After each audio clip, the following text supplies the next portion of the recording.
And here is the Writer's Almanac for Monday. It's the 19th of February, 2018.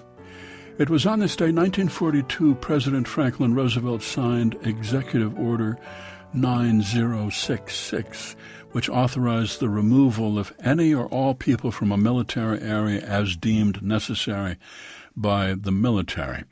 It was a few weeks after Japan had bombed Pearl Harbor, and people on the West Coast, particularly California, felt vulnerable. There was an outcry to do something about the resident aliens from Japan who lived on the West Coast, and Roosevelt told his Secretary of War to execute the order as reasonably as possible.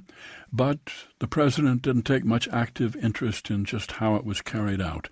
And as a result, the military designated most of the West Coast to be a military area, and over the course of the next several months, some 120,000 people, more than half of them American citizens, were sent to internment camps.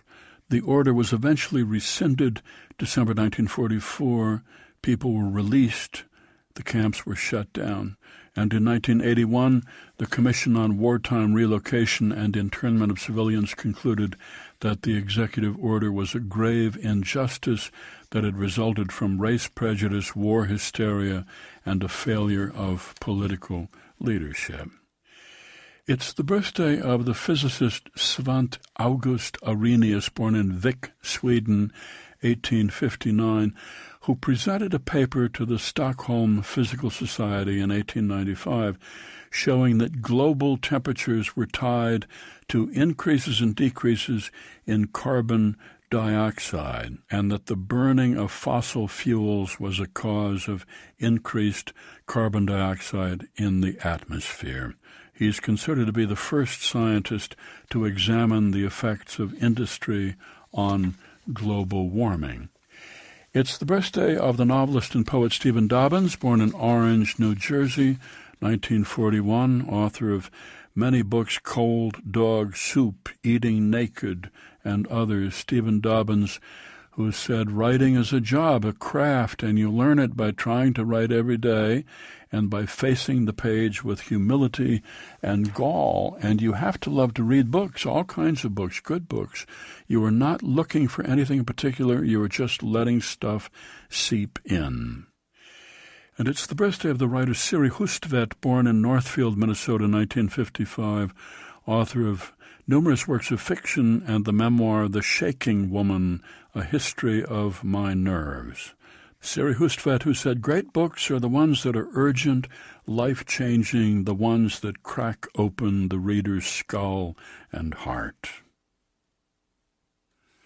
Here's a poem for today by Mary Oliver, Just Around the House Early in the Morning. Though I have been scorned for it, let me never be afraid to use the word beautiful. For within is the shining leaf and the blossoms of the geranium at the window, and the eyes of the happy puppy as he wakes, the colors of the old and beloved Afghan lying by itself on the couch in the morning sun, the hummingbird's nest perched now in a corner of the bookshelf in front of so many books of so many colors, the 2 poached eggs, the buttered toast, the ream of brand-new paper just opened, white as a block of snow, the typewriter humming, ready to go. Just Around the House Early in the Morning, a poem by Mary Oliver from her collection Swan, published by Beacon Press and used by permission here in the Writer's Almanac, supported by the Poetry Foundation. You can turn your iPhone or Android into a virtual poetry library with the Poetry Foundation's poetry app, available to everyone online at poetryfoundation.org/mobile. And by Progressive Insurance with its Apron Project, celebrating progress and the people who make it happen.